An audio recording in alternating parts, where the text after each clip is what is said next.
Everyone, ito na po yung aming spa. So, kunting-kunti na lang talaga.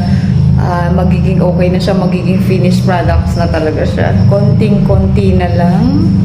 Ayan, ang ganda-ganda niya. Oh my God. So, bukas, magkakapit pa sila ng bintana at the same time yung pintuan. Oh.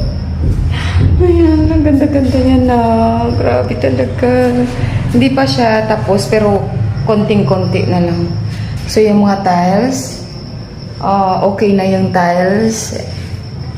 Konting kimbot na lang matatapos na talaga. Grabe.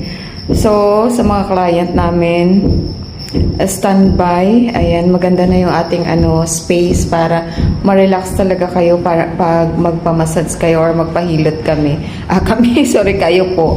Ayan, ito yung journey na to. Ito yung pagpapa-improve namin ng massage para to sa inyo ng mga client namin na naging inspirasyon namin kasi from the day one na nandyan po yung support ninyo until ngayon. Maraming salamat. Sana po hindi po kayo magsawa na mag-support sa amin, and then sa mga makakapanood ng videos ko and also makakakita ng aking posting, sana po i-try ninyo yung aming massage. Thank you po.